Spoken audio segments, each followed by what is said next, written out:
Oh, there we go. I'm having a delay on my lives here. Good morning. I'm Ian Corzine, your social media lawyer, here to discuss today how not to lose your channel due to a channel termination. Every single day I get a bunch of inquiries, dozens probably, all about channel terminations. And people talk to me and they say, listen, I lost my channel or I'm in jeopardy of losing my channel and I don't know what to do. How can I avoid this? And so we go through in my consult with them all the different things that they may have done. There may have been a problem here and there. They may have violated a community guideline. They may have had some copyright issues. And the end all is most of the time we're able to identify something that we can change and get their channel back or get their channel back to the way it should have been. So it's a fun job that I have to try to help people keep their social media accounts, especially their YouTube accounts. I know that it's very difficult sometimes to kind of navigate the rules of YouTube and the laws that apply across the world. So listen, my goal, my mission in life is to fight it out for the good, for the little guy, for the good guys. My goal is to help beginning YouTubers kind of navigate these rules so that they can keep their social media accounts, they can keep their YouTube accounts, not get shut down and make the money they want, hopefully doing a career in YouTube or one of the other social media platforms like TikTok or Instagram. So that's my mission. And so today we're going to be talking all about what not to do, how to avoid losing your YouTube channel. And we're going to go through the rules of YouTube and some of the community guidelines. I'm going to do it in a very kind of short, fast manner. I know that it can be laborious to go through rules, how boring our social media rules and terms of service and all sorts of things. But we got to do it at some point. So let's do it together. Let's learn these rules. Let's get totally clear on the penalties for violation of the rules. And that way you will be good. You will not have to worry about losing your channel, losing your livelihood, which is what I don't want you to have to go through. So anyway, I want to start off the morning saying hi to some people that joined us early. Thank you very much for joining us. My camera is going to switch over to here. Yeah, thank you so much for joining us early. I appreciate it. I'm trying the 8 a.m. time period. I think maybe that's a better one for all of us. First, I want to say a hi to Wisdom for Reals. For Reals. Hi, Wisdom. We got Sanda Brown. She's got a good comment here. Did you? All right, I did. And then we got, obviously, Mr. Vagia. He is a longtime supporter of our channel, always here with really insightful and pithy observations. And then we also have Leo Sketches. Hey, thank you for being here, Leo. I appreciate it. We also have Cyber Editing. Good morning, Cyber. All right. And we have Trip on Two Wheels. Thank you so much for saying hi. So great to see you here. I'm really happy you're here. Let's move on to discussing some of the things that you can do to avoid your YouTube channel termination. And I'm going to just run it just like I do a consult on a day-to-day basis. A lot of you guys know my day job is to work with creators to try to help them with brand deals, try to help them with avoiding channel terminations, navigating some of the rules that are applicable to the social media platforms. So I'm going to just treat you guys as if you were my consultees, so to speak, and we'll go through it very quickly. So there's two main ways. I guess there's two main ways you can lose your channel on YouTube. The first way has to do with copyright issues. We're going to focus today mostly on the community guideline issues. I'm happy to entertain any questions you have, any copyright questions you have about YouTube channels. But we're going to talk mostly about community guidelines because those are the biggest ways, actually, frankly. It has actually the softest penalties, but they're the biggest ways to immediately lose your channel. With the copyright side, it's harder to lose your channel. With the community guidelines side, it's actually easier. So let's talk about some of the community guidelines. I'm going to switch it over to the big screen here. So what I've done is put together a little presentation for everybody so that I can kind of communicate in as quickly as possible some of these potential community guidelines pitfalls that could lead to losing your channel. The first one generally, broadly, is called spam, all right? And I don't know if you've watched, maybe it was these last couple of weeks now, Graham Stephan has done a couple of videos now about the fact that he may have lost his YouTube channel. And I got to tell you, Graham Stephan is not only a wonderful broadcaster, has, I think, 3.2 million subscribers. He has followers across the other social media accounts. he's also kind of a guy that really does the right thing, is always looking to do the right thing. And his YouTube channel was in jeopardy of being taken down entirely. And so he'd lose his livelihood from YouTube. So he made a couple of videos. He actually explained that what ended up happening was YouTube's AI confused one of his comments on another creator video, Meet Kevin, one of my favorite YouTubers, as spam, and basically read that as spam and then translated it to a takedown of his entire account. He luckily was able to avoid it, but that's one of the reasons why today I started with the discussion about spam, because spam is probably the, I want to say, the most important way, or the most significant way that you can lose your YouTube channel through spam. All right. So there are 4 categories generally of spam that YouTube will, basically result in community guideline strikes or a takedown of your account entirely. First one is fake engagement. Fake engagement, I think about. That's where you got bots. And right now, YouTube is going through a major problem with bots. I'm sure you're seeing it in your comments. I'm seeing it in mine. I'm seeing a lot of crypto comments that are done by bots, and it's very difficult to fight because the bots will put a comment in your video. They'll also put comments in your videos. You can delete them, you can report them, but then there's some sort of automatic something's going on that recreates another account and keeps the comments coming. So that is a real big deal. What happened with Graham Stephan is that he actually did kind of a fake comment on a Meet Kevin video that looked a little bit like spam. And YouTube's AI read that as spam and then basically put his account in jeopardy. So I know that it's tempting, making some fake spammy comments or doing jokes in the comment section, but you have to remember that YouTube will take down your channel not only if you do stuff in the video that maybe violates the CG, the community guidelines, but also it will do it if you do it in comments. So everything that you do on YouTube is being monitored by YouTube AI, as well as later on a human reviewer. So this is one of the areas that you need to avoid, is doing spammy comments, please stay away from using any bots to boost engagement, to somehow help you sell your product. The other thing also is sub for sub. In the beginning of YouTube, I'm thinking 2008 and on, there's a big move for sub. Now the term sub for sub, now any discussions about sub, I'll sub for your account if you sub for mine, actually will be picked up by YouTube's AI, and it will result in you getting a community guidelines strike, potentially a community guidelines takedown entirely. The other thing that we're seeing a lot of is impersonation. That's the second factor of spam. Now, there's 2 different types of impersonation. There's a channel impersonation. There's a personal impersonation. And I say with intent to fool. If you unintentionally impersonate, maybe, or you do it in a parody type form, that typically is not grounds for taking down your channel. But if you do it with an intentional, mindset, then you really could result in a community guidelines takedown. So what I'm seeing a lot of is, Mr. Beast, he has his main channel is MR no space and then Beast. I'm seeing a lot of channels with MR period Beast, MR space Beast, people trying to imitate Mr. Beast's account because he gets so many views to try to sell their product or do whatever they got to do. And those channels will be taken down. You never want to impersonate a channel. It will be immediately taken down by YouTube. So be careful. Also, YouTube doesn't mind you doing parodies of people, but if you're trying to imitate someone's personhood, trying to pretend like you're them with the intent to be able to, create a scam or sell something, then you're going to lose. YouTube is going to take you down. The the third point for spam is linked to disapproved sites. These are porn sites. These are get rich quick terrorist type sites. You have to be aware of the fact that if you have external links in your content, it will be scrutinized by YouTube. We can take more questions about links in content because I have a lot of anecdotes that I can talk about. But I've always talked about this for a while now, and that is that be careful with external links, period, in your content. I try to include nothing but Google-related links in my content. So if I have something I want to give away that's like a checklist or something, I try to make it a Google Doc.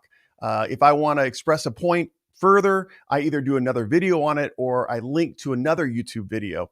So that's really important for you to do. External links, you got to be careful about. They will result in you getting slammed. Also, we got this other category called scams. I'm sure you're seeing it in your comments, contents that is excessively posted, repetitive, or untargeted. This was actually, I believe, the category where Graham Stephan had the problem because of that joke post that he put on the Meet Kevin video. So, you just can't go around to all your friends or all your competitors maybe and put posts on them that are untargeted and they're repetitive. Got to be careful with that. So those are the 4 categories of spam content that will result in a community guidelines violation. Later on in the program, I'm going to talk exactly about what are those penalties. We're going to go through just real simply so you'll understand them. When you get a community guideline strike, what happens to your channel? What happens to your videos? We'll do that in a few short minutes, just taking you right now through the categories of potential violations. All right, so we got a couple other people here. We got Diana here. Hello, Ian. It's good to see you again. Great topic choice. Well, thank you so much. I appreciate that. We also have Miko. Miko says hi. Hi, Miko. Good to see you. We also have Multayush. Good morning, Ian. Good morning to you. Good to see you. And then, of course, Ron's here. Let's see. I just missed the comment. Wow, the comment went way up there. Good morning, Ron. Thank you so much for joining us. Let's see. Okay, we got Leo here. Question: how a disclaimer text really helps or protects the creator. So Leo is, I believe, talking about when, let's say you are a professional, let's say you're a coach, someone like that, and you want to have a disclaimer saying, listen, I'm going to advocate or I'm going to give you options about certain types of treatment or certain types of medications or whatever, but I have to say that I am not a doctor. I am not a professional. I do not guarantee or certify my results from this video or from what we discussed. How it protects you is it just shows the court later on in time your intent, and that is your intent to help. It's not a guarantee that you don't get sued. It's not a guarantee that you won't have problems in the future. But what it does do is it communicates to the court, if it ever goes to a trial or something, that listen, I had an intent.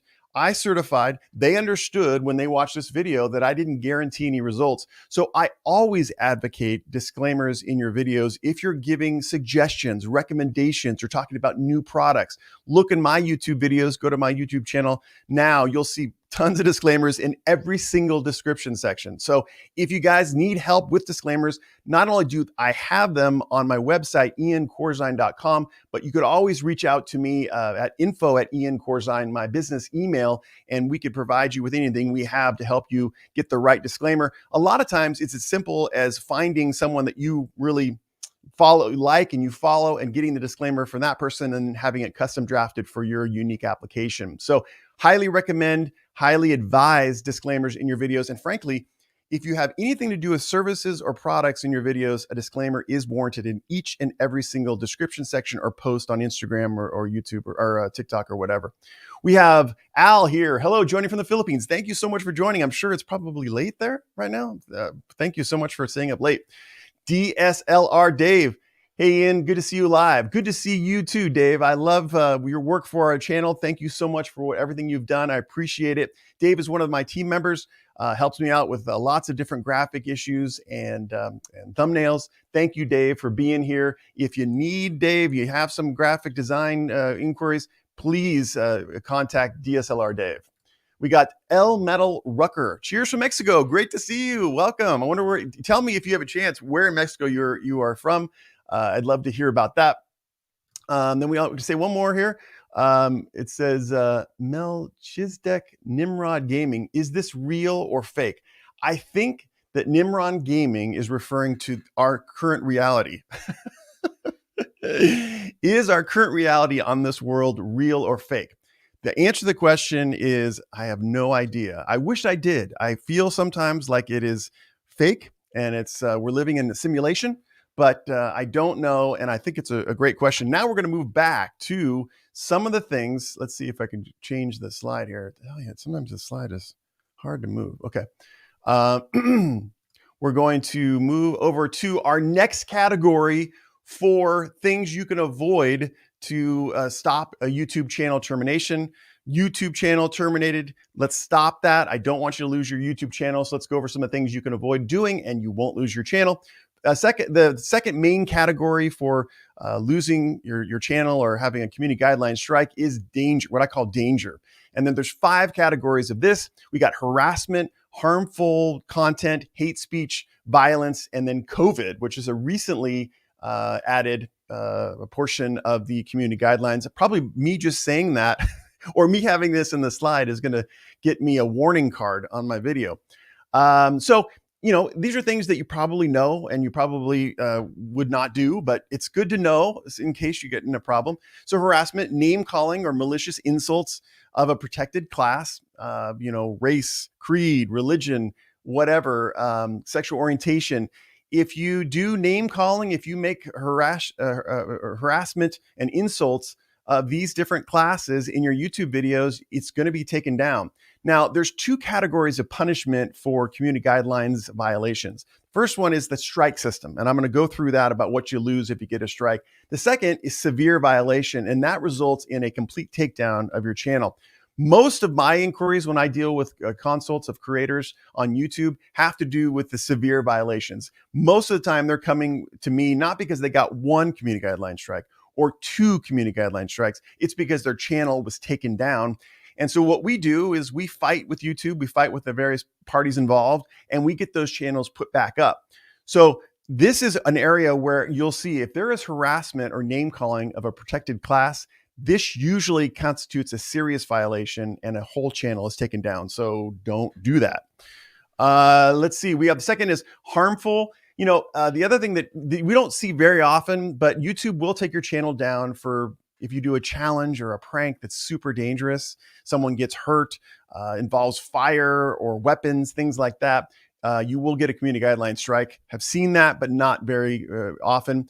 Hate speech, of course, was emphasized in this past 1.5 year period. So YouTube is going to take down anything they deem as hate speech, promoting violence, promoting hatred against a protected class. And then, of course, violence. That always comes up too. If you have violent or gory content, and that does include video game gameplays. I have had creators come to me saying, listen, I've done nothing gory, nothing violent, but yes, this video game I'm playing has a lot of death, has a lot of people shooting each other, things like that. And so YouTube will definitely give you a community guideline strike if you have violent or gory content. So I would always try to, if you can, if you're doing gameplays, just try to have those gameplays edited. That way, a lot of that gory stuff comes out and you don't have any risk of being taken down. I will say that of the categories of danger content, this is the one that results in the most community guideline strikes. Usually a channel is not entirely taken down for a severe violation of gory content, but be aware of that. And then finally, I'm going to try to not say the word too much because YouTube does not like it. But this last content has to do, or this last category has to do with the pandemic. And I'm just being literally, I'm just writing, writing it from the rules of YouTube. If you go to the community guidelines right now, just type into Google YouTube community guidelines, you are going to get this category. And it says, YouTube will not allow you to contradict the World Health Organization about the pandemic and about various treatments and things like that. So just know that if you have content where you're discussing probably the elephant in the room for most discussions, because it's in the news every single day, if you make content that contradicts the WHO, then you're likely to get a community guideline strike, potentially lose your channel. I've seen this is right now. I got to tell you, at least 10 to 15 in the past 6 months, creators have come to me about this particular category of content. They'll be talking in a podcast. They'll be talking in just a video about what they're trying to express themselves about what they feel about this pandemic. And they will get a community guideline strike, or they will get 2. There's been times where they've had, you get a strike per reference or per contradiction.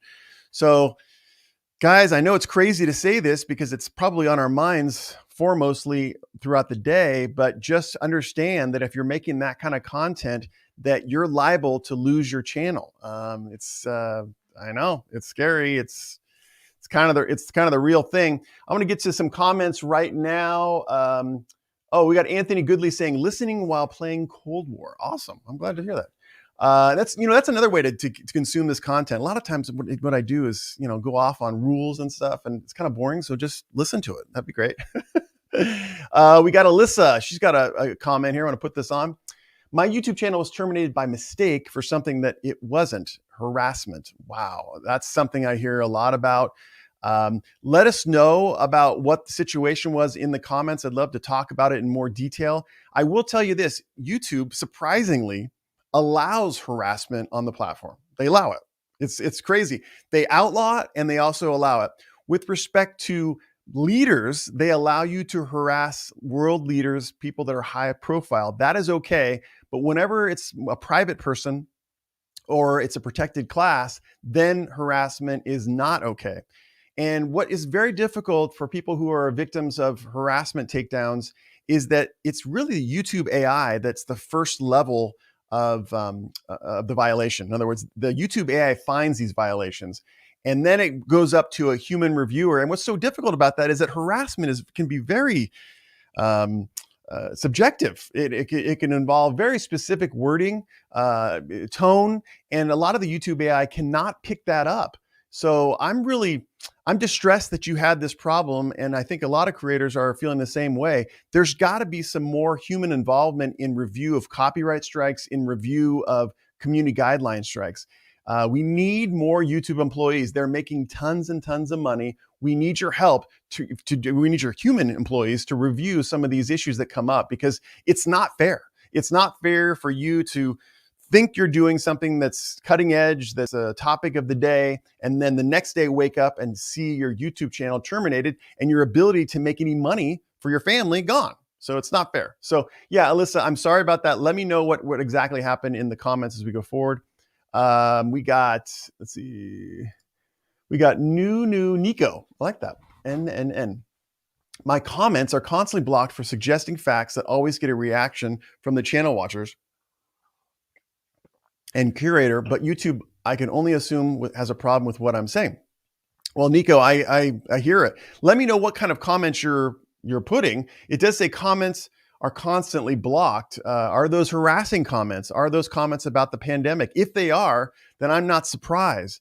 You got to be aware of the fact that, these social media platforms are giving us a free forum to discuss ideas, right? But they are private sector companies, and technically governed by, the Communications Decency Act, Section 230 in the Constitution for the United States, because that's what they're under. They're under U.S. law.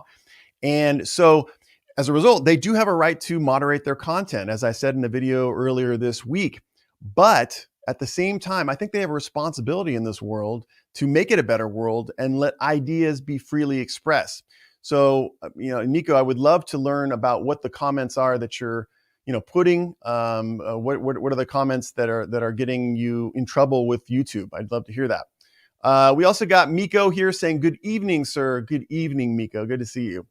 Let's see here. We got LPO Gamer Decade. YouTube been deleting my comments. I even have to add a disclaimer. Please stop deleting my comments so I can keep my comments.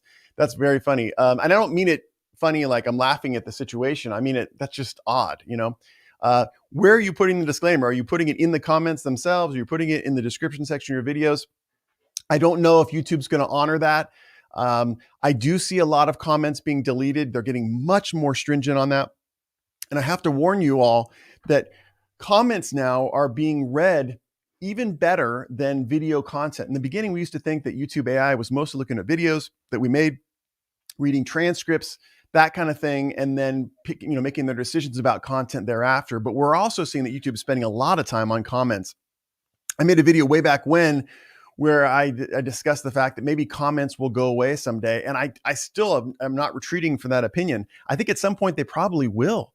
They'll use the excuse that it's, creator mental health that's causing, problems, and we need to do away with comments because, people don't want to have bad, things said about them in their videos. But I think ultimately the problem will be is that YouTube doesn't want these ideas to be expressed. They want to control what is happening on the platform. It's increasingly getting the case that more and more mainstream content, corporate content is taking over the platform, and the space for creators is getting smaller. So I think over time, probably comments will go away. And maybe it'll be a good thing. We won't have to worry about getting slammed with the community guidelines for our comments. I got another question here from Vicky. Hi, hey, I am Vicky Sunshine. I love that name. Hi, Vicky. I have a question about getting a strike on 2 of my YouTube videos. What should I do? Well, first of all, Vicky, we need to know what kind of strike you got. When the analysis goes like this, when you get there's 2 different types of strikes in YouTube. There is a copyright strike, and then there is a community guideline strike. So when you're doing the analysis, we need to know which type of strike it is. If it is a community guideline strike, we need to know specifically what violation YouTube is accusing you of. In that case, there's a couple things we can do. You can appeal the strike. It's fairly easy to do. My screen is changing here. Hopefully, there we go. You can appeal the strike, or you can go into the creator chat box in your YouTube studio and address it that way. The other thing you do is tweet at Team YouTube to be able to get some response to this. Now, if enough people out there respond to the given violation, a lot of times we can get those reversed fairly quickly and the community strike lifted off your record and your video put back up if it was taken down. But we need to know what type of strike it is. So Vicky, when you get a chance, let us know in the comments what type of strike you got and what specific violation you are accused of. Maybe all of us here can help you get around that. Let's see, we got Leo Sketches, LPO Gamer, Decade Everywhere. Can you even comment in your own channel?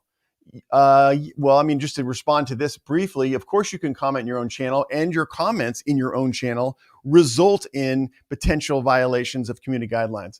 We have a super chat. We got Christian Nation. Thank you so much. Oh, actually, super sticker. Thank you so much, Christian Nation. I really appreciate that. If you get a chance, we'd love to know more about you. Put a comment in the stream there. And let us know what type of channel you have, what kind of content you're doing, what you would like to do, what your goals are. We'd love to help you with that. Thank you so much for the super sticker. It's going to go straight to making this channel even better and making me more consistent, getting live more so that I can help more and more people. I appreciate it. We're going to move back to the community guidelines. I've talked about spam and dangerous content. Now we're going to move on to the other one, which is scary, is called sensitive content. All right. So how you could lose your YouTube channel is that you could violate one of the rules that you see on this page. And one of the types of community guidelines is called sensitive content. And there are 4 divisions of sensitive content. The first one is I call children. You cannot do any content that endangers the emotional and physical well-being of minors. So that's pretty self-explanatory. It's something that you really would never want to do in your content. And I will say that if you do have a violation of this particular community guideline, typically your channel is taken down. Even your appeal rights are taken away. YouTube says that they give you appeal rights on this one, but most of the time I've ever seen this happen, it's only been a situation where you're gone. You're gone from the platform. We move on to thumbnails. They have a specific community guideline related to custom thumbnails. No sex, no violence, no gore, no cuss words, or misleading thumbnails. That will result in a community guideline strike. So I know a lot of you guys are trying to be provocative. Maybe your content has to do with sexual themes and things, and you want to put it in the thumbnail because you want that click. Just be careful, all right? It could result in a community guideline strike, and that could threaten your channel. The other thing also to be careful about is violence and gore. A lot of those video games right now are first-person shooters and all sorts of different games that involve violence. And you want to be able to capture those really provocative moments in your thumbnail to be able to get those clicks. Remember, YouTube AI and eventually a human reviewer are looking at your thumbnails. And if you have one bad thumbnail, that can result in a community guideline strike and threaten your channel. A lot of times also you'll see in thumbnails some bad words. Don't do that. I've had at least 2 creators now that have included SHIT in their thumbnails, and their video was taken down immediately. We got it reversed. We got the thumbnail switched out. But I will say that you don't want to include cuss words or swear words in your thumbnails. And then the other one is kind of interesting. Haven't seen a lot of violations of this, but it says YouTube says you don't want misleading thumbnails. You don't want a thumbnail which shows one image and then the video is about something entirely different. That's usually only a human review call, so we don't see a lot of the CG violations there, but be aware of it. And then we talked about already nudity. It's not something that you need in your content. You certainly, there's exceptions for breastfeeding or discussion of physicality, but no sexually gratifying content. Your channel will be taken down, and it constitutes a severe violation generally. So that results in your channel being terminated. And then, of course, the final sensitive content category is cannot promote suicide, self-harm, or shock or disgust. Don't see a lot of promoting suicide or self-harm in my career, but I do see times when there's a shock or disgust CG violation. And that's because someone is trying to be very provocative in their videos. That's because someone has something that, like a challenge, jumping off a building, flying, attempting to fly off a building, things like that. And that has resulted in CG violations and a takedown of the channel. Let's get to some more comments here, because I want to make sure that I'm being cool. So it says here, Anthony Goodley says, so basically YouTube can't stop the bots, but let someone with 3 million subs get caught falsely by AI and it's on. Yep, sounds about right for YouTube. Well, Anthony, I hate to be the bearer of bad tidings, but yes, that is true.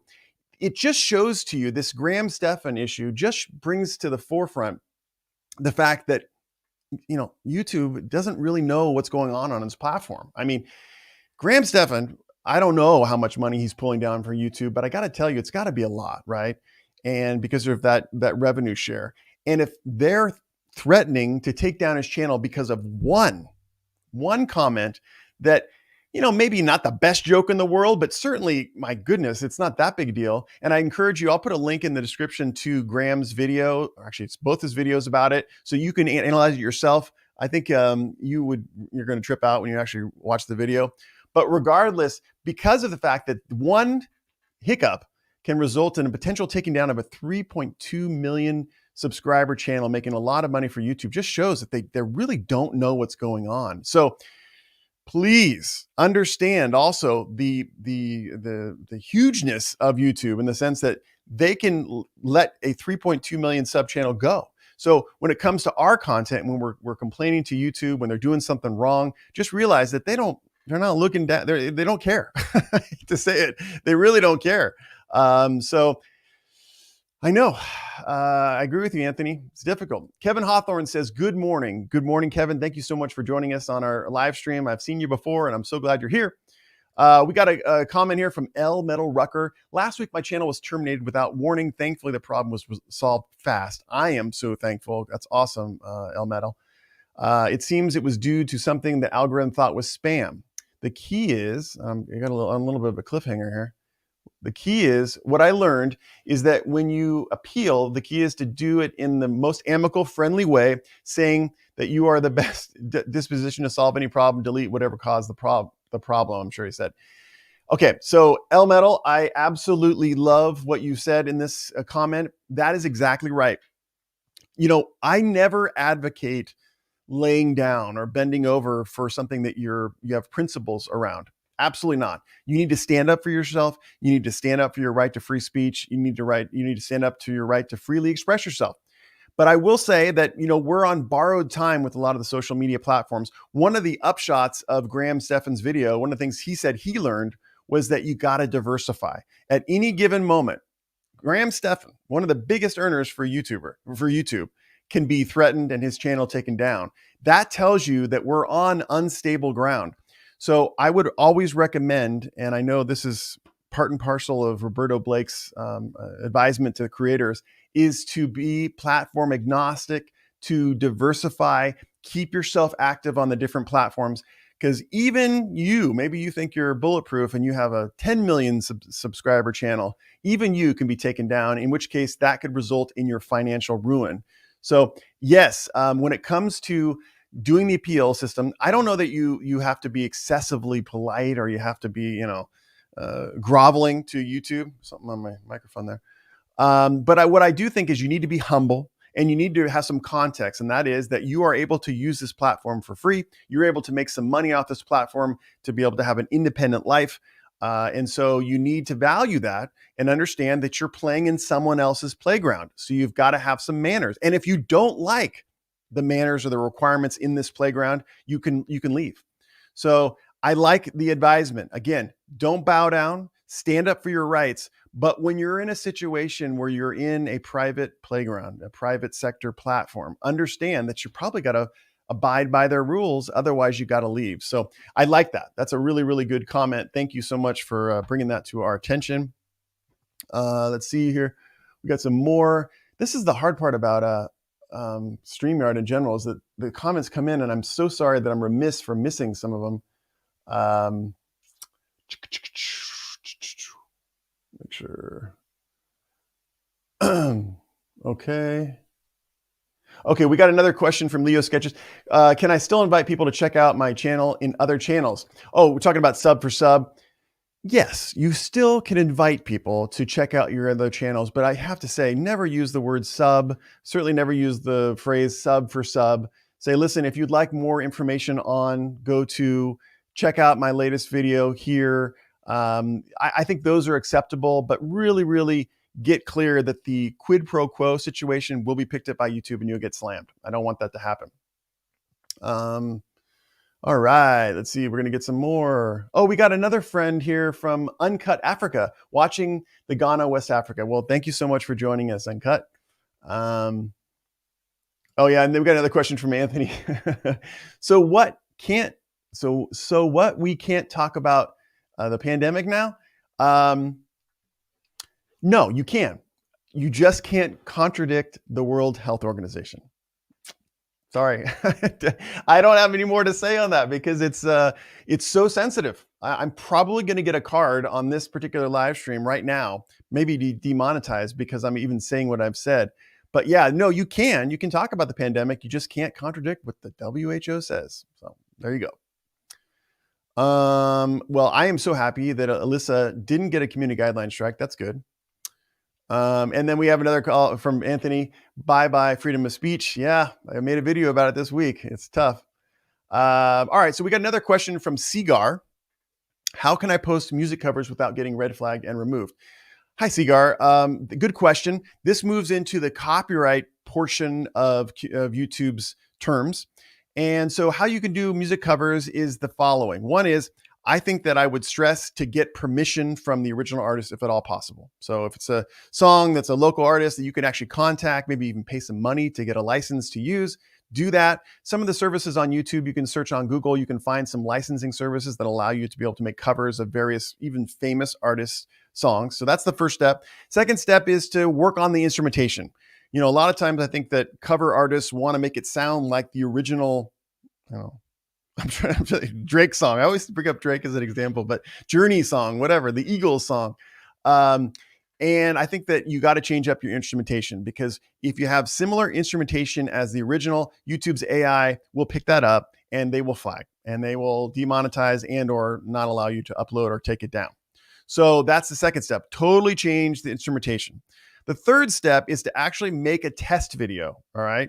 Don't worry about making it fancy, getting makeup, having lights and guitars and all sorts of stuff. Just make a test video with the song as it will be performed in the final. Upload it unlisted to YouTube and see what happens. It just depends on what you want to do. Sometimes you'll get a yellow $sign and you're fine with not making money on the video and having it claimed by an outside copyright holder. Sometimes it will not allow you to upload it. Sometimes it'll be a red $sign. Sometimes it'll result potentially in a violation. So that is kind of your litmus test for whether or not the cover will survive. Then if you get a clear, ability to upload, then think to yourself, is this really an important cover that I want up there?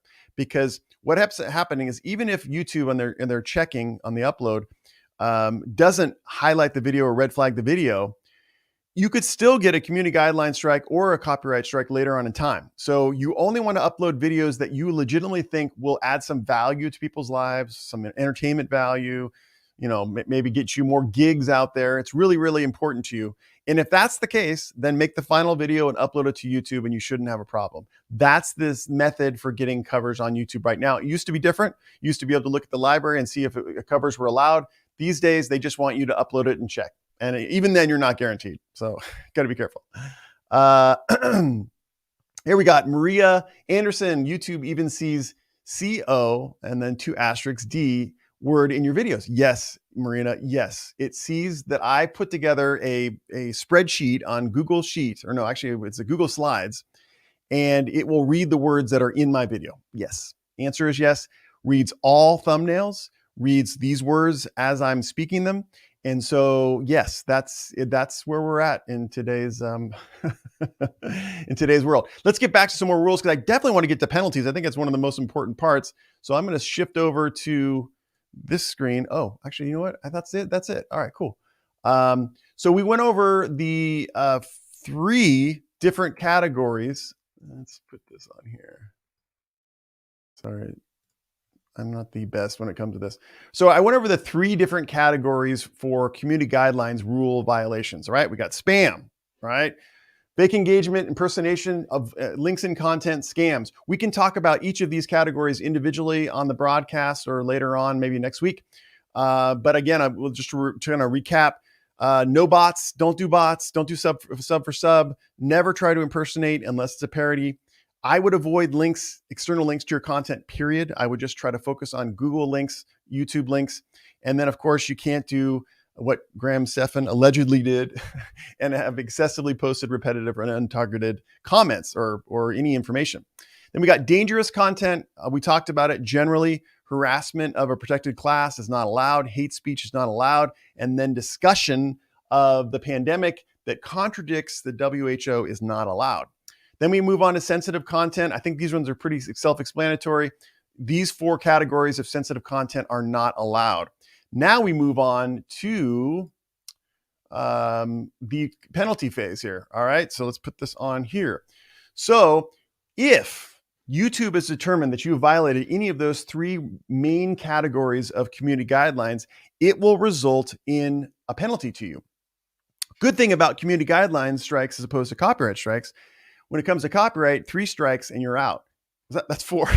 three strikes. But with community guideline strikes, it's actually 4 strikes and you're out. So if you do a violation of a YouTube community guideline, it's going to result, your first one's going to result in a warning. And you're not going to have any problems. You're not going to have to go to community guidelines school, like you might have to go to copyright school if you have a copyright strike. It's a warning for your channel, and it's a warning for you that YouTube has highlighted your content and determined that it violates the rules of YouTube and that you got to be careful. Now we move on to the second community guideline violation, and that's called strike 1. Now, if you get a second community guidelines violation within 90 days, you get a successive violation after your first violation, then you cannot upload videos, you cannot do lives, you cannot do YouTube stories for 1 week. That is your punishment. Now, it's important to understand that YouTube views community guidelines strike as not 1 per video. In other words, you can get successive community guidelines violations within 1 video. So that's a reason to really understand these rules. If you ever have any questions about these rules, you can always go to iancorzine.com. Sign up for a consult, read some of my articles that are all about these community guidelines rules. I'd love to help you understand them, because the problem is that let's say you have a discussion, let's say about the pandemic, and you have repeated contradictions by your guests of the WHO, those can count for multiple community guideline strikes and add up to a termination. So let's understand these rules so that I don't deprive you of your livelihood and your hobbies, your love of your life to do YouTube videos. Then we also have a third community guideline strike, again, within 90 days. That results in a strike 2, and you're not allowed to upload any content on YouTube for 2 weeks. And then finally, this is the 4th violation, technically within 90 days. It results in strike 3 and termination. I have to tell you that when there's been a 3rd strike, or I guess 3 strikes, but there's 4 total violations, that's hard. That is a hard termination. I've seen many channels come back from 3 copyright strikes, 4 total community guidelines violations, termination. That's hard to appeal. I will say that there's rarely a creator I've seen having gotten the channel back. So really be sensitive to repeated conversations of the same subject, violent, gory conversations, sexually explicit conversations or images. Those can be multiple violations within one video and take your channel down. And so you're not making any money. And let's move on to a couple more comments here. Yeah, Just Dude says, I'll stay away from that. It is just too dangerous for my channel. And isn't it kind of ironic that one of the biggest discussion topics in the world right now, and it's been that way for a year and a half, we're going to avoid because we don't want to lose our channel. It's crazy. All right. Oh yeah. We got another comment from Leo Sketches. Ian talked about this in a previous live. Also, he talked about it about Dua Lipa. Yeah, Dua Lipa has to do with a copyright issue. You know, she's being sued by a paparazzi photographer for posting a photo of herself on Instagram, and that's a no-no. Remember, you have to own your photographs before you can post, a photograph of yourself. We can talk about that more in another live, maybe next week, about copyright. But that's an interesting case. Let's see. We got Alyssa coming back with, I never said anything about protected groups. This started in a tarot reading channel chat room. Wow. Geez, that seems pretty deep. Man, I'm sorry about that, Alyssa. That stinks. Let's see. Oh, Alyssa says, my comments were against the former president. Wow. That seems weird. YouTube allows discussion and or harassment explicitly by its terms of world leaders. So that seems really interesting. Huh. Oh, this one sounds interesting. Able-bodied says, my comments are deleted if I ever mention censorship. Yeah, I definitely see that. In some of my videos, I think that they've either been limited in their reach or the comments have been deleted when I talk about freedom of speech. So yeah, that seems consistent with my experience. We got Dezo channel saying many terminated channels didn't read the terms and conditions and policies. I don't believe that YouTube will terminate without any reason. Everyone have the same responsibilities using this platform. Well, Dezo, I like that. I mean, that is a responsible comment. Yes, I think it's very important, and I know it's kind of superfluous now, but when you use YouTube, that you should review the terms of service and the community guidelines and the copyright rules. But I got to tell you, I also got to be real with you. It's difficult. I mean, they're very detailed. What are you going to do? Memorize them? And sometimes in your videos, I totally understand you have a guest or a participant and you don't really have control over that content. And so, I mean, yes, I guess you don't need to post it, but sometimes when you're doing a live, it's a live. I mean, you could delete it later on, but it happened. So it is very difficult. That's why I do what I do, is because I hope that my content will help, beginning creators, mid-level YouTubers and the highest level YouTubers understand the rules and the laws that sometimes work against them. Because my only goal, I've been very blessed in life to have a YouTube channel and have a successful lawyer career. My only goal in life is to help people on YouTube, on TikTok, on LinkedIn, all these different platforms succeed. I think it's definitely the way to go. I think it's the way to connect in this world. And so, yes, I will help you go through the terms of service. I will help you go through the community guidelines because I want you, again, to succeed. So thank you. I agree. We should review those things. But I'm going to help you too, because I know it's hard sometimes. All right. And so let's see. Yeah. Able Body says, soon we won't be talking in person either, 1984. Yeah, I think it's a reference to an amazing book. Yeah. Let's see. We got more comments here. We got a comment from Daddy Daughter Movie Night. I'd like to check out your channel. When adding affiliate links in video description after video is published, no verbal disclaimer. Is a written disclaimer sufficient before an affiliate link? Yes, it is. Under FTC guidelines, you certainly could do a written disclaimer just saying, listen, this thing I'm reviewing, this thing I'm working with has been provided for free to me, or I'm being paid to make a video about this.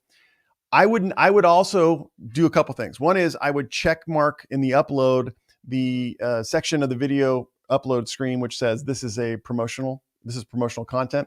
That automatically triggers to YouTube that this is a promotional content, and then if there's ever a problem with the FTC, they can actually check on that and see that immediately that it is promotional content. The other thing is, nothing suffices like in the video disclosing your relationship with the brand, the manufacturer, whatever.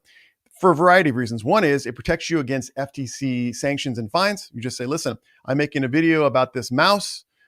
This mouse was provided to me by Apple. I am being paid to make a video about this mouse. However you want to do it, being completely transparent not only helps you avoid FTC problems, but it also helps you with your audience. I mean, your audience, I think, especially these days, just wants transparency. They just want reality. And listen, everyone makes mistakes. Everyone needs to make a buck. Just tell us. We're good. So there's a variety of things that you can do. I would definitely do a disclaimer in the description section. I would definitely mention it in the video itself. And then I would click that box on the upload that says this is promotional content. New Nico, I love all the people and want to find a time in our universe when we can truly find peace. This, however, threatens the balance of power and wealth. I agree. I mean, it does. It's a tough one. Yeah, here we go. Anthony Goodley says, if YouTube were to remove comments, I'd mostly be done as a viewer, then totally done as a streamer too. Yeah. If they did comments, it would be difficult because a lot of the different platforms right now are considering that, considering it be view only. It kind of reminds me of like Netflix. I have some discussions with one of my creator friends about the future of YouTube maybe being a Netflix type platform. And the only reason for that is that there's a big assault right now on the liability, the immunity of Section 230. You know, in Europe, they're assaulting Google, Facebook, all the social media platforms by saying, listen, you may be held liable for the content of your users. And if that's the case, we lose our ability to do this type of live stream. It's pay to play at that point. And even then we lose control of the content. So I fear, and there's been legislation introduced in America that will take away that immunity protection for social media platforms. And in which case, we're going to find other ways to get our message across, to give value to the public. So what does that mean? Understand that for the time being, we have these platforms, but over time, we're going to have to diversify because this YouTube platform is never guaranteed. Let's see. We got Just Dude. By the way, I really love the work you're doing. It is much appreciated. Well, Just Dude, thank you so much. I appreciate it. I appreciate you being here today. Let's see. We got Cyber Editing saying certain keywords are targeted for deletion. Just misspell the word, and you'll be fine. Or use radio speaking Alpha Bravo Charlie.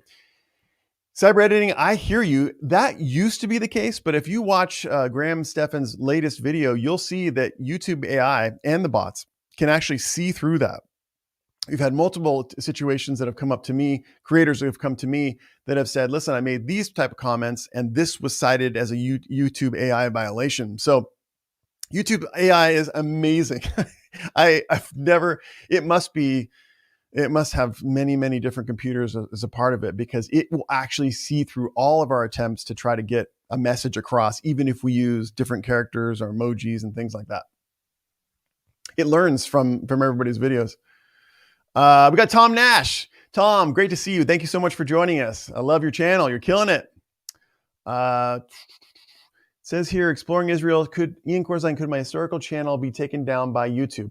Well, I don't know the specifics, but I have to tell you that historical channels oftentimes rely on copyrighted content. And so you got to be careful. We always talk about how you be careful with copyrighted content as trying to get permission to use it. Secondarily, maybe using royalty-free content that you can find online. And then thirdly, if you can't, using a very short clip, taking audio out, 2 to 5 second clip, and then commenting, critiquing, doing your fair use factors on the front and back of it. So I've seen your content Exploring Israel, and I think that you're doing well, but I just think that shorter clips and more commentary is what not only will not get you in trouble on YouTube, but also your viewers want. Your viewers want to see you. They want to see your opinions. Using certain copyrighted content in the background is fine. It elicits the illusion or the image in the viewer's mind. But the most important part for your channel is getting your viewpoint across. So anyway, I think you're going to do just fine. Yeah. Let's see. We got Trading with John Wick. I have John Wick in my name. Would this be bad from a copyright perspective? No. At this stage in the game, John Wick is so prevalent that merely referencing John Wick in your channel name would not be a problem. And also, I mean, you think you need to do it if you're doing John Wick type content. You got to mention that, you know, that that's what you do. So I don't think that would be a problem. I think your problem will arise if you're using clips from the movies or audio from the movies. And there's lots of ways you can get around copyright problems, guys. You can use not only short clips, but you can commission people, or maybe you do it yourself, to do animations, to do images, to do fan art, to throw that on the screen and elicit the same emotion, the same engaging content, but by using different alternative methods that won't trigger YouTube AI. So that, I think, would be your biggest problem. But talking about John Wick, reading from the books that have been written about John Wick, using small images here and there, maybe making them smaller picture-in-picture type images, that is going to be not a problem. Guys, I want to remind you, I got a message right now. Just if you guys are enjoying what's going on and you want more help, you want to talk about you know, how to not lose your YouTube channel and how to do copyright well on YouTube, just give me a like in today's video. That helps boost in the algorithm, and I really appreciate it. So just give me a like and I'll keep on talking and trying to help. I hate the typical YouTube thing, you know, subscribe and like, you know, really, but I'll just remind you. Okay, yeah, I'm not gonna, yeah, this one's funny. I'm not gonna, I would not advocate doing this, okay? Because YouTube they'll find it. They may have just, you know, triggered my content for being violent and harassing by putting this comment there. So you never know. I'll have to take this thing down. Let's see, more comments here. Let's see, Vicky Sunshine. I am not sure. I accidentally deleted the 2 videos before I read the guidelines, and I think they are the videos from TikTok. YouTube has been very open about allowing TikTok content on the channel. They want more and more YouTube Shorts content because they're seeing a lot of engagement from that. And what's also interesting is that TikTok success is indicative of YouTube success. There's it's not as much, but YouTube knows that when a TikTok video is viral and they put it on YouTube, it either is viral or close there too. So that's interesting. Accidentally deleted 2 videos before I read the guidelines. Yeah. Well, I'd love to know what the substance was, because I'd love to hear your stories about what type of content triggered YouTube AI. Let me know. I mean, get specific on this stuff, because I love to. I think it helps the creators know what content they can and can't get away with, you know? All right, so we're moving on. Let's see. I just want to make sure I didn't avoid any more questions here. Sorry.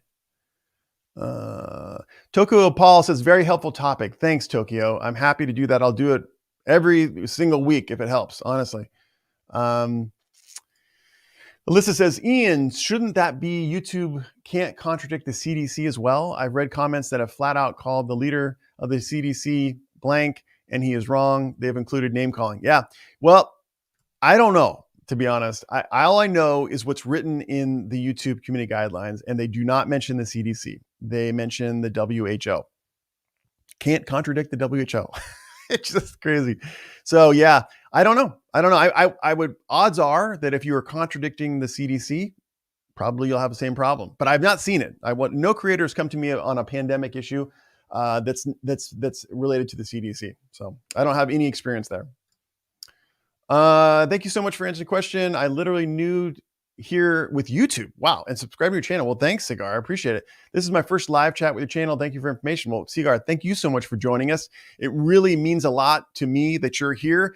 The reason why is I think that we can share this experience as a global learning experience and be able to make better content and hopefully be able to pay our bills with our YouTube videos. So thank you for joining us. Remember to give this video a like and subscribe. Let's see.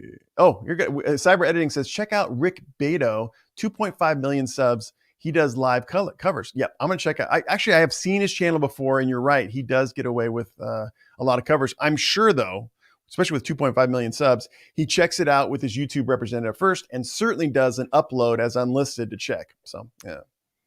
All right, Just Dude has another question. I see a Photoshop image on social media. I use completely different images in my video, completely different techniques, but it's sort of the same idea. Would this be okay? Well, what you're talking about is modifying copyrighted images. Under global law, for the most part, you are allowed to expand upon the art of others without getting their permission. All right. Now, there's discrete law changes per country, but at least in America, if you expand upon the art, you transform the art to make it your own so that the people who originally tuned in to see the art, in other words, looked at it, listened to it, interacted with it, they would not go to your art for the same purpose that they went to the original art. So, a good example might be, I've said this a million times, but like a Drake song, right? So people listen to a Drake song, they see the video and they do it because it's, emotional. They like it. They're laughing, they're partying, whatever they're doing. But then if you used a portion of the Drake song to teach about how to make beats online, how you can create beats just like Drake, then that would be people tuning into your content would be tuning in for an entirely different purpose than the listening to the Drake song on Spotify. So that is acceptable. But with that comes the proviso that you can only use as little as possible a portion to be able to get your point across. So you can't listen to the entire Drake song and say, see, that's how you make good beats. No, you can listen to the bass drum of one part, a 2-second part, and say, oh yeah, this is how you do it. You turn down the bass, you whatever you do. And so that is an example of transformation. So when it comes to Photoshop, if you sufficiently transform an image so that you are doing a parody of it, you are doing some sort of commentary on it, that would be acceptable under fair use law. Now, there's fair use law and then there's YouTube law. Okay, there's two different, set of rules, sources of rules.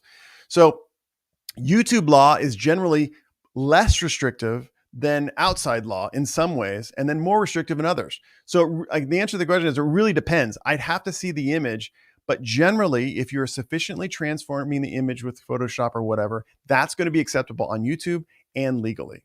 So that's really long-winded to answer your question. Oh, look at that. Yeah, Cyber Editing says, half Rick's videos are demonetized and many get copyright claims, which really upsets them. Yeah, absolutely. Yeah, exactly. So that's the point. I think I talked about this before about covers. You have to understand what are you doing covers for? Are you trying to get people to come to your shows? Because if you are, that's great. A lot of your videos are going to be copyright claimed. Remember, there's a difference between a copyright claim and a copyright strike. A strike is punishment, a penalty. It's based not only upon YouTube terms of service, but it's also based on the DMCA Act, which is an American law, Digital Millennium Copyright Act. Whereas a claim is merely the original copyright holder has come into your video, seen it and said, listen, I don't like that Rick Beto, I think that's how you pronounce it, is making money. I'm taking it because he's just writing off of something that I wrote. So yeah. So some people do just fine on YouTube. They get millions of views, subscribers. Maybe they have people coming out to their concerts and they don't make any money as far as AdSense because all their videos are claimed. There's a lot of creators that I work with that do that, but that's their business plan. They're not in it for AdSense revenue. So if you're doing covers on YouTube and you're trying to make AdSense, that's a risky business. That's generally not going to work. I'd advise you just do it on your website and then sell your website. Do Facebook ads or something like that. Timothy Glass, would it be legal to sell shirts with saying people don't care how much you know by Theodore Roosevelt and why? I think generally it would be because I'm probably sure that there's no copyright protection in those words. I don't know what book or speech those words came from, but generally that point is no longer copyright. It's in the public record, depending upon if it was a speech or words that he made when he was president. So generally that would be okay. I don't think there's a problem with that. We got Shadow Scout Swede. Good evening. Good evening to you. Thanks for joining us. I appreciate it. We got Tokyo Paul saying, I do real lives and sometimes the music played on loudspeakers on the streets gets flagged. That's called background music. Now in the law, that's oftentimes what's called incidental. You really wouldn't have a cause of action. You couldn't sue someone and get some money as a result of having background music in a video you made. But on YouTube, very sensitive. I think we've said this before. As far as YouTube's AI goes, audio is way more sensitive than video. In other words, YouTube AI is listening. That's the first thing. So if you ever are doing copyrighted content in your videos without permission, I always advise, first thing is drop the audio if you don't need it.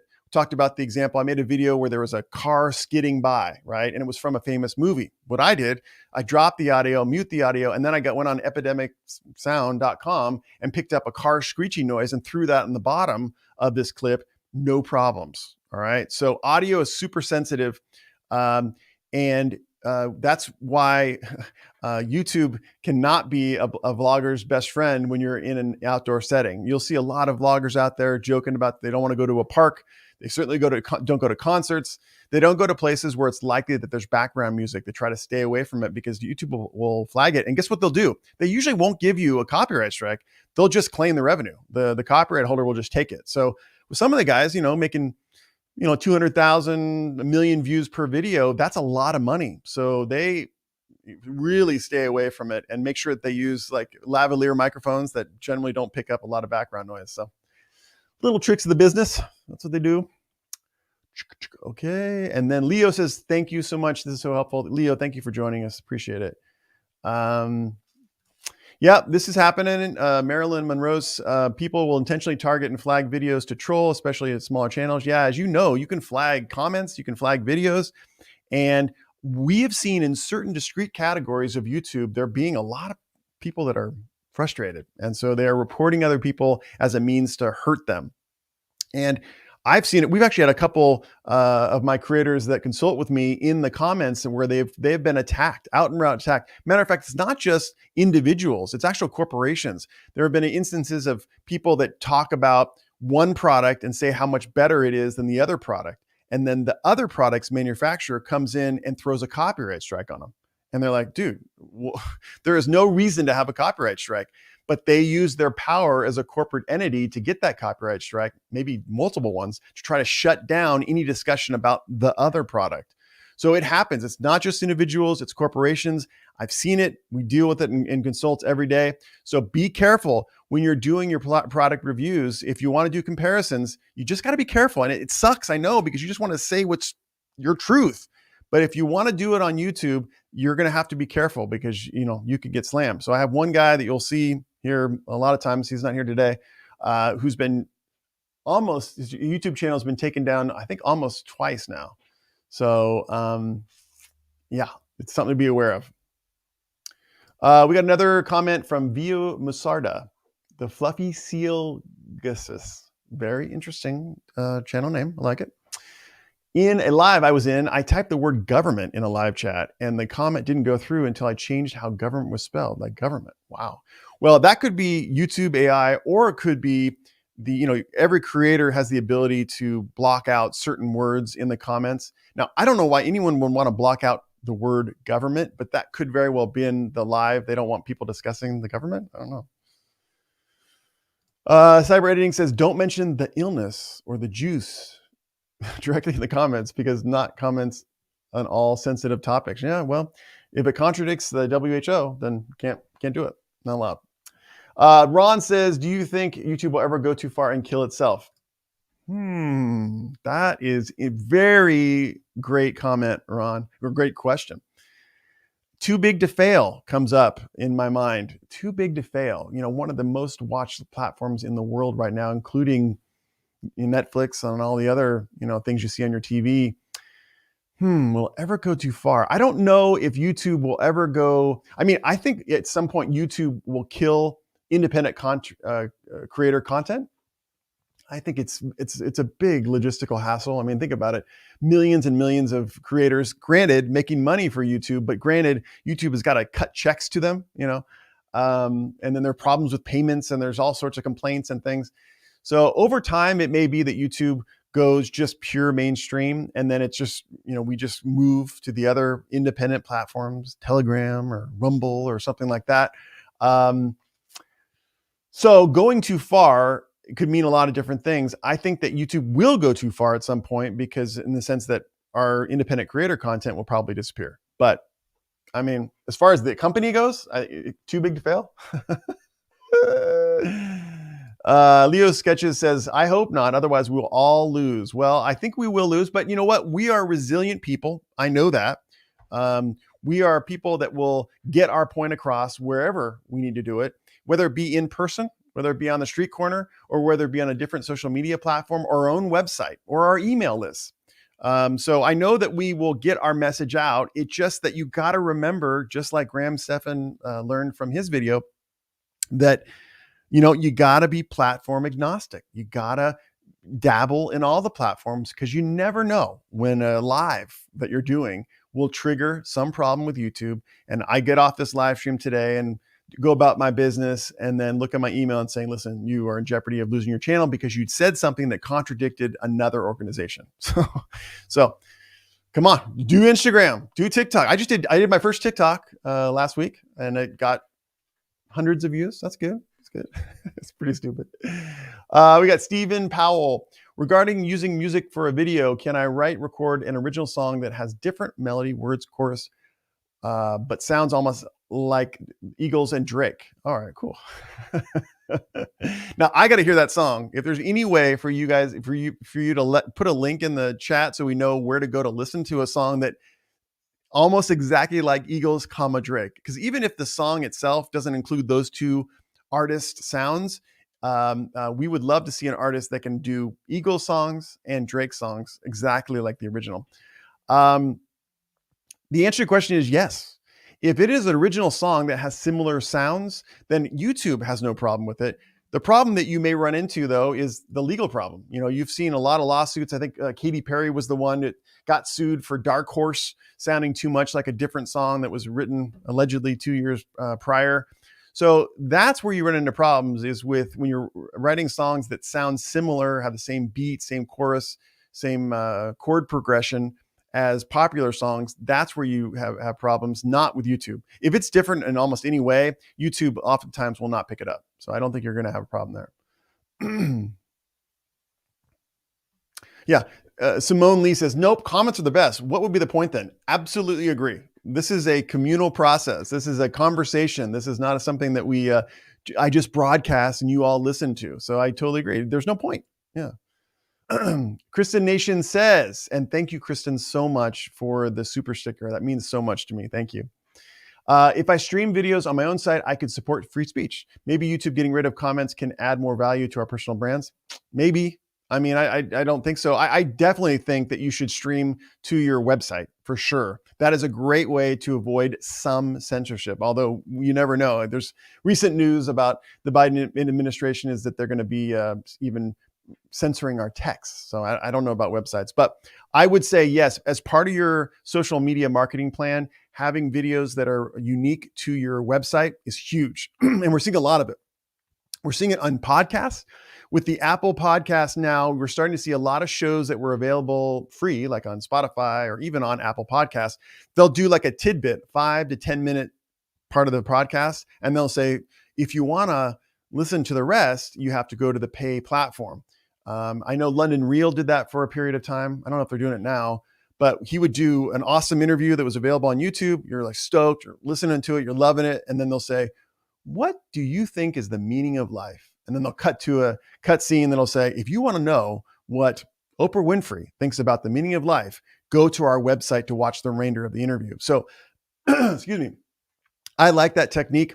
I think that doing what you can to give value to the viewers and then bring them to a pay platform or a different platform at least is valuable, is something that you could say, listen, I spent the time, I got the lights, I got the camera. So I'm going to give you some, but you're going to have to pay me for the other. I think that's absolutely acceptable. And so please do stream and please do put videos on your website and then direct your viewers on social media to your website.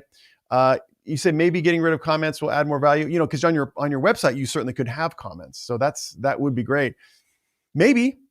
I think that people use social media as a means to have a conversation. They want interaction. They don't just want to watch a movie. All right. I think that if Netflix had comments, it might probably be pretty cool.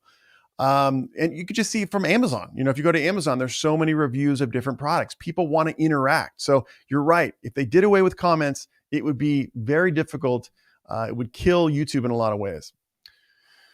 We got the Lockhart perspective. Thank you for tuning in to us, Lockhart. How is censorship in any capacity remotely legal? I'm happy you were talking about this though. Well, listen, it's one of my passion projects is to get the word out about, freedom of speech online. We're in a world now where, we're mostly communicating with each other through social media. It didn't used to be that way. It used to be more one-to-one communication. It could be protests. It could be communications that are broadcast on public broadcasting, like TV and things. But now we're on social media. And so I do think that the social media platforms have a unique opportunity, and I'm going to use the word opportunity, to give us voice, to let us express our ideas, whether they're bad ideas or they're good ideas. And it's my video this week about free speech. Feel free to watch it on the Ian Corzine channel. I got a lot of different comments. People said, free speech is good until there's just a-holes on it, or there's very derogatory language. And I hate derogatory language. I hate negativity. I don't want negativity out there. But I also recognize the value in it, because what ends up happening is that there is a response to negativity. And oftentimes that's how bad this negativity is. And it highlights the fact that negativity is not good. So more and more clear, frank discussion. What's the saying where, you're going to hang yourself with your own words? More and more is good for the public. And so I think that what social media could really do, and get out of the fight, by the way, is make their platforms much more transparent and much more open to all freedom of expression. And that way would be great is if someone attacked them and said, you have racist comments on your platform. They're like, yeah, I know, and it sucks, but we're a free platform. That would be the response to everything. And there's nowhere to go after that. Now they have to defend themselves. Oh, really? We have racist comments? Okay, we got to delete them. We got to have a system that goes through it. We got to have a system that does too much deletion. So some people are victimized by it. And then it's a never ending cycle of trying to monitor and moderate speech, which is difficult for computers. So that's my riff on freedom of speech. I'm hoping that the laws change and we're able to have freedom of expression online. Where are we at? Oh my gosh, we are getting late here. Let's see here. We got Joey Muggs. Hey brother, love your content sometime I was reading chapters of a book during live streams with commentary. Would you even do this for a live stream Bible studies? I think this would get me hit. No, I think you're fine. I think that most of the content, especially religious content, is not copyrighted anyway. So even if you were reading passages or having comments in the comments about various parts of the religion, I don't think you're gonna have a problem. The one area that you will is if you're advocating, violent things or things that could be construed as terrorist type things. Any negative content, that's when you might run into a community guidelines violation. But I think that you'll be safe mostly. There's one more slide that I wanted to get to because I wanted to communicate to you one little thing that I learned. Well, actually, there's two more slides. Let me just do it real quick because I think this is beneficial for you guys. The first one is we talked about the two different rule categories for community guidelines violations. The first one is the strike system. The second one is a severe CG violation, and that equals termination. A vast majority of my consults involve a severe CG violation and an immediate termination of the channel. The creator is blown away, not making any money anymore, not a lot of good communication from YouTube, and how do we figure it out? So we figure it out together and get their channel back up. That's what I do in my business, and you can sign up at iancorzine.com if you have that problem.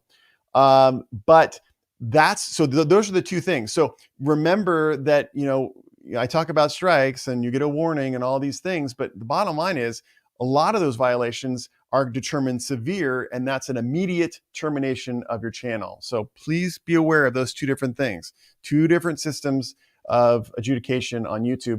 And then the final one is here.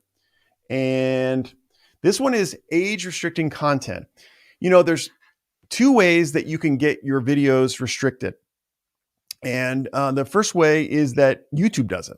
It reviews your video, generally AI, and then determines it's not appropriate for people under the age of 18, and it makes your video restricted. The other way is you can self-restrict your video. And I don't exactly know when people do that. But I will say this, well, first of all, I'll say the first thing. Restricted videos it is thought, there is anecdotal evidence that restricted videos don't get seen as much as unrestricted videos. All right. So if you want, your goal is reach on YouTube, your goal is to not have restricted videos. Well, you might go, how do I know if my videos are restricted? And it's really interesting because I did this recently. And how you do it is you get a incognito web browser, whether it be Chrome or whatever. And then you go to your channel and you turn on, or actually you go to YouTube and then you turn on restricted mode, which is a function that you can do at the top of the channel under I think it's the three dots or the three lines.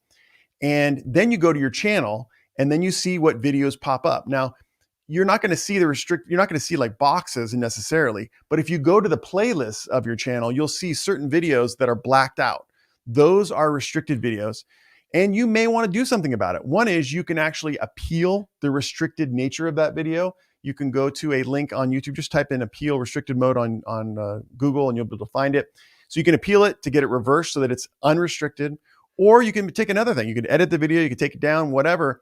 But listen, it's not for sure, but I have anecdotal evidence that restricted videos don't get seen oftentimes as much as unrestricted. So you may want to go through your channel and see what videos are restricted. I went through my channel. Again, I do content that's, it seems pretty tame, but I found, I want to say dozens of videos that were restricted. So I had to do a lot of appeals. So you may want to do that yourself to be able to get more reach on YouTube. Guys, I have to go. This is one of the best conversations I've ever had with you. I appreciate it. I'm going to look at the comments later on in time and I'll get to answer your questions later. I just want to give you a reminder, iancorzine.com for my legal templates and also my consults. The legal templates, I'm actually coming out with a beginning YouTuber package. It's going to have 6 legal templates. It's going to be at a very affordable price. For viewers of my channel for a long time, I'm going to give you a coupon code, I mispronounce it, for use of those templates, and they're going to really help you protect your channel and not get sued. So be on the lookout for that. I'll announce that, I think, next week. Also, my podcast, Ian Corzine Audio. I do that on a weekly basis. Check that out on Apple, Spotify. I have much more broad conversations there. I think I have more freedom of expression there. So a lot of times you're going to get Ian Unfiltered. Speaking about myself in the third person like a loser. iancorzine.com. Sign up for a consult. You can work with me personally to help you with your, maybe a channel termination or a copyright question, or you're working with a brand. You want to get a deal going, got this contract, you don't know what the hell it is, send it to me. I'll look at it and give you my thoughts, and so you can get the best brand deal you could possibly have. Otherwise, thank you so much for joining me today. I just so appreciate you.